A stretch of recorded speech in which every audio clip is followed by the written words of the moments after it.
Hello everyone, and welcome back to Mama Sidra YouTube channel. Welcome to beautiful Newport Beach, California. And today is very special because I will be interviewing my first Wonder Woman for the YouTube channel. I want you to meet Dr. Layla Said, and let's go meet her.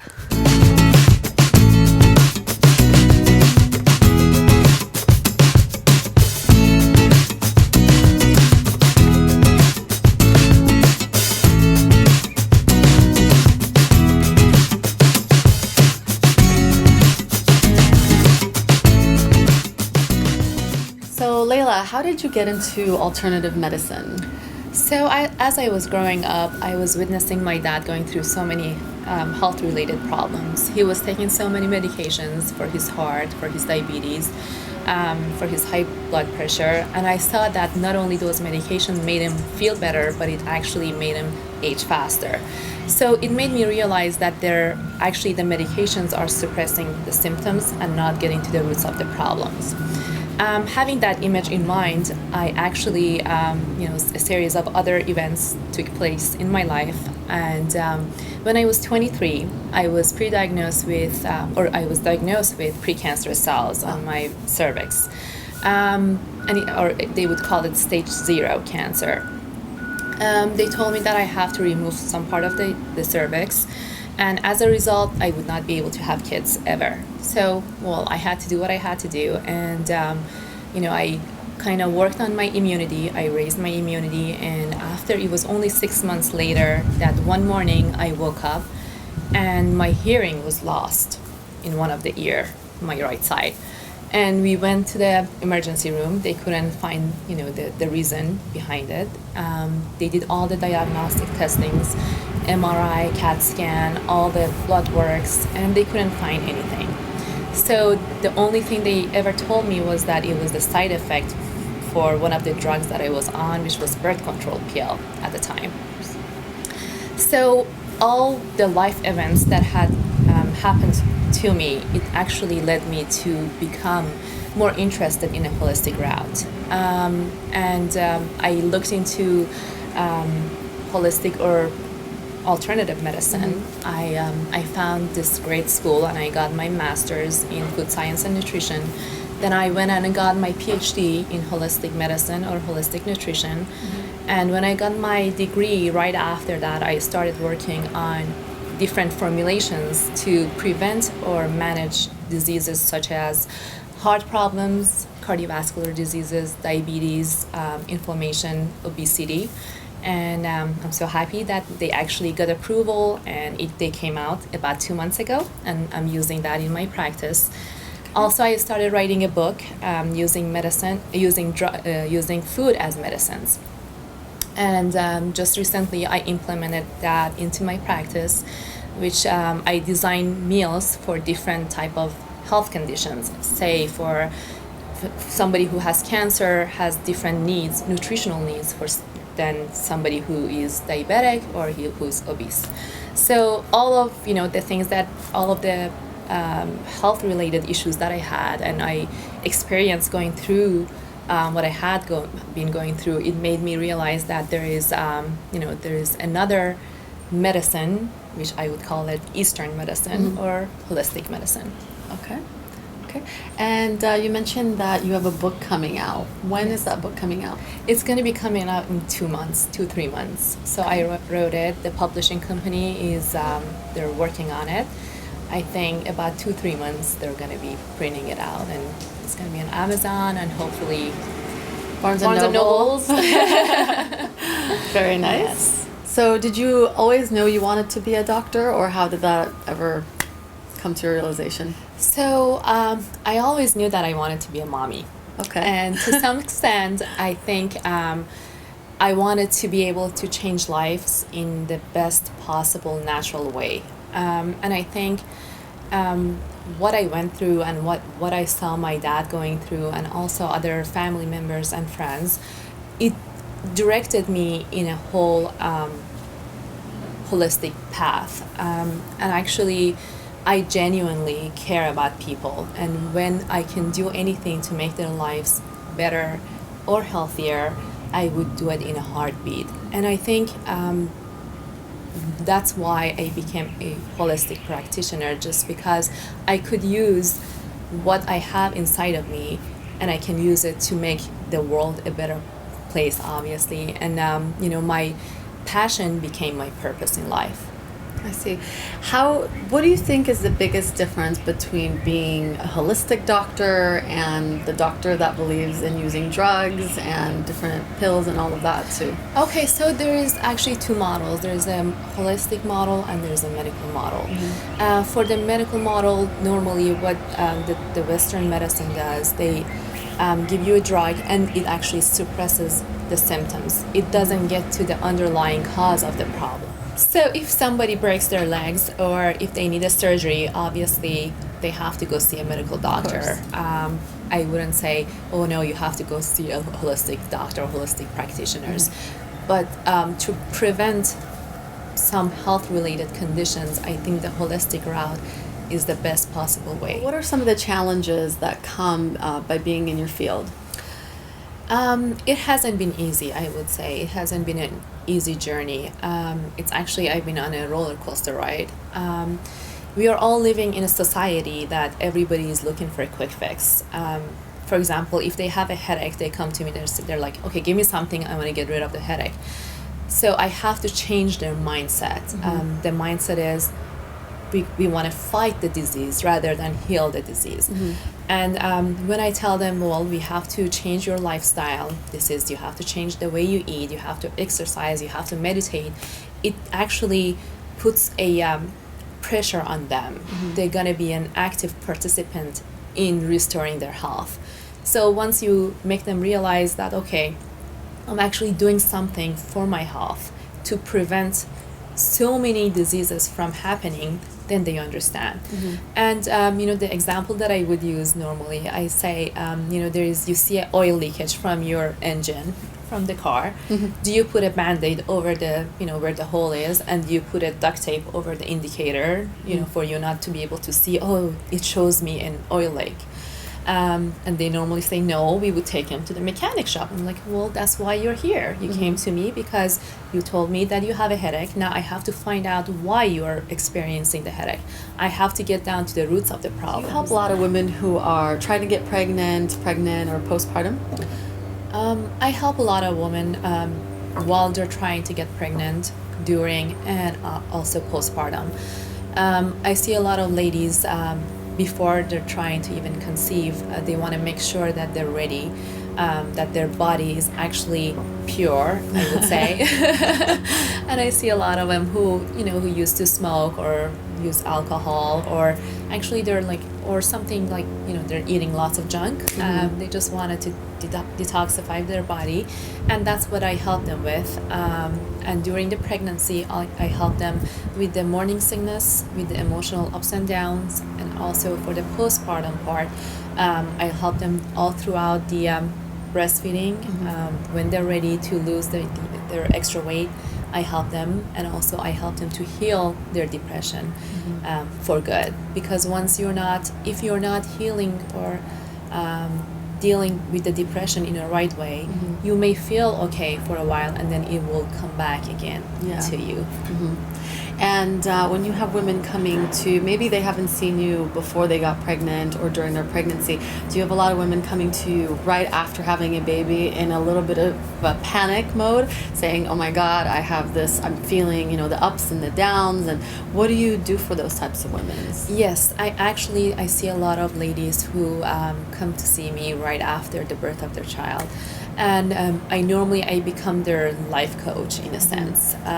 So I would help them physically, mentally, and spiritually to have the balance in their lives, to kind of go through this hormonal ups and downs that they're going through. And we actually make it as a team. I don't look at it that, they're my patient, or they don't look at me as a doctor. Then we become a team, and we actually work together in getting to our goal. So I think the holistic approach is very important in adults. How can we help our children become more aware of their surroundings and the natural way of being? So basically, I would tell the moms that the kids, the first thing they see is the way you are at home, the way you're presenting the food to them. And I'm so against these baby foods, cans that they're selling outside. Yes. So I actually have recipes for the mommies how to make their own baby food, and it tastes yummy. It's natural. It's organic, and the babies actually love it because that's the true food. They're not, synthetic. They're not, these over the counter with GMOs and all these preservatives. So I think at a very young age you can change, or you can set the mindset, I would say, of your babies how to be healthy, because if that's what they see or what they have been experiencing, then that's what they're going to be used to. Okay. So all the talk about you helping other women who are pregnant, postpartum, trying to get pregnant, you have an amazing childbirth story. Can you tell us a little bit about it from the beginning, how you got pregnant all the way to when you had your baby? So I had a healthy, happy pregnancy up until the childbirth. I started getting my contractions at 10 a.m. We went to the hospital. Everything was okay. We went through the labor, and I was in labor for 12 to 14 hours, but it didn't happen. I was so tired and exhausted, and I couldn't do it anymore. So they rushed me to the OR to do the C-section. My son was born at 3 a.m. Okay. And at 3 a.m. I was taken to a recovery room. And between 3 and 6 a.m. I had a major blood loss. And since no nurses were coming to see me or to attend to me, my blood pressure was lowered to 40/20. Wow. So my organs were shutting down, and my lungs were filled with water. They had to rush me back to the OR to do surgery and to stop the bleeding. I was in the surgery room for about 5-6 hours, but my OB doctor couldn't stop the bleeding. They couldn't see where the oozing was from. They couldn't see the source. So they had asked my husband that if it would be okay to take my uterus, my ovaries, everything out in order to stop the bleeding. And it was at that time that there was this doctor who is an oncologist surgeon came into my room, and I got lucky because he was next door to us. He came into our room, and after I think a couple of hours, he could stop the bleeding, but I was in coma. So because of all my organs had shut down and my lungs were filled with water, I was in coma for about, I think, 6 or 7 days after, and you could just, the size of my head, I saw the pictures afterwards, and the size of my head was the size of a watermelon. It was huge, and I was swollen, and I was so pale. My platelets were like so low, and I had 16 units of blood transfusion twice, and still, because of that, I had a little bit of a memory loss. My eyes, I couldn't see much, and I didn't know what happened. So I actually didn't know that I had a childbirth, that somebody came in and reminded me, oh, this is what happened. I'm like, oh, Did you meet your child at that point? No, I didn't. And I couldn't. I was in coma. So what happened was, while I was in coma, I had this amazing, profound experience, and I would call it near-death experience, if you may. I was going through, I was moving at a speed of light, and I could see all my childhood memories blinking, in front of my eyes. And I didn't have any recollections of them, because I was like so young that they were in my subconscious mind. And then when I asked them later from my mom, and my mom was like, how would you know that? You were only 1 year old, or you were only 2 years old. How did you know that you went to these places, and your dad did this or did that? So as if I could see everything, and I could sense it, but my body was out of it. And the story that it's a very strange story, that when I came out of the coma, I told one of the nurses, that, oh, where is that doctor with a beard? And she looked at me, she's like, well, that's the guy who came into the OR and stopped the bleeding, but you were out. You were out like for 6-7 hours and you were in a coma. How did you see him? Yeah. I was like, well, I saw him, doing, the thing, what he was doing on me. But, if for me, I thought I really saw him. But for her, she was like looking at me, how could you see him? And I described, oh, he had a facial beard, and I didn't know his name. And she was like, yeah, Dr. Berman. I'm like, oh, okay, yes. And she was like shocked. You could see the look on her face, and she was shaking. And but at that point, I realized that I was always taking care of my well-being in a mental aspect and in a physical aspect, but in a spiritual aspect, I was lacking. So when I saw that, there's a higher power that actually is looking over me and, protecting me, it actually made me realize that, okay, I'm in a right type of field. I love holistic because in a holistic route, it makes the connections between the mind, body, and soul. And, that experience it was such an amazing, great, it was just awesome. Life-changing? Life-changing for me. That, where I was, I could, sense all the beauty of life, all the unconditional love that I was given. And, and I think we're all blessed to be here, and we should take care of our bodies, in a best possible way, because, that's all we have. Of course. So, now that you've had this crazy experience, out-of-body experience, life after death and all of that, you ended up waiting 5 years, right? Because you were probably frightened to do it all over again. You didn't know how it was going to turn out to have another baby. What was your second experience like with childbirth? Was it similar to this? Hopefully not. So yes, I was scared for, and I waited for 5 years. I had to work on myself in a great detail. I went to classes, I studied a lot, and when I was ready, we had our second baby.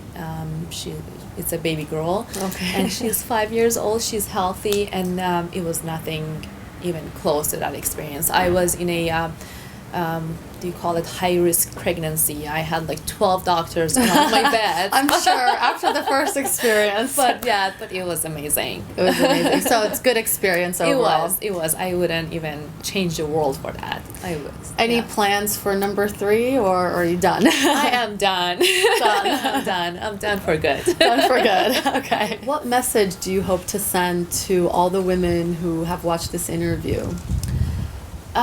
That we are not alone in our life experiences. If you're going through some hardship in your life, or if you're going through some hurdles, just know that you're not alone.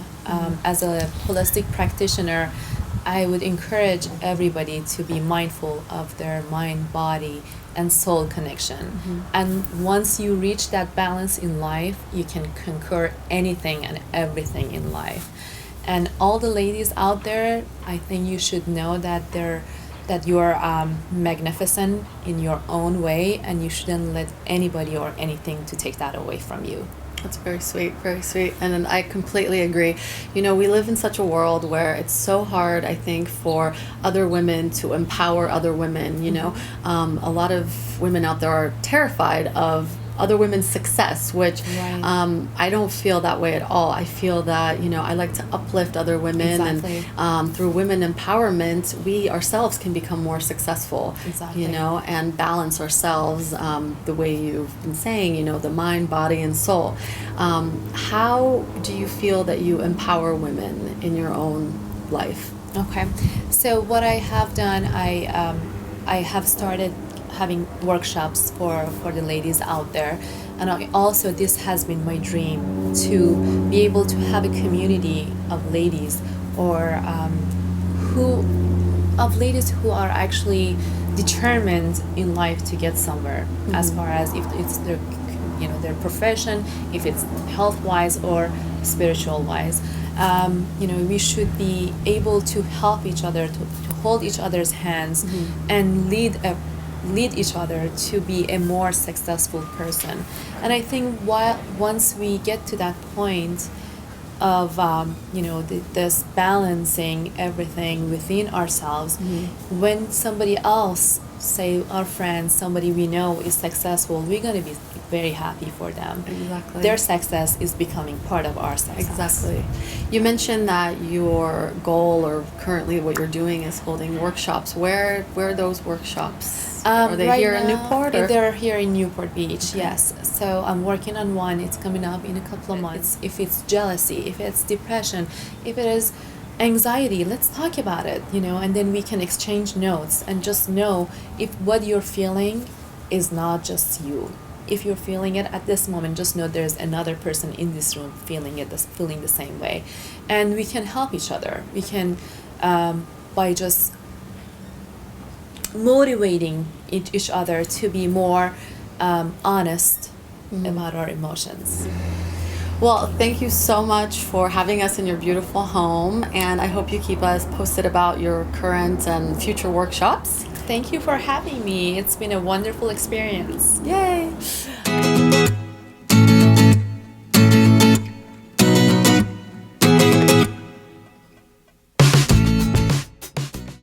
Hey everyone, I hope you enjoyed today's interview, and I hope you comment, like, and subscribe to my channel. And I will see you next week for more interviews as well as product reviews on Mom Excedra. See ya!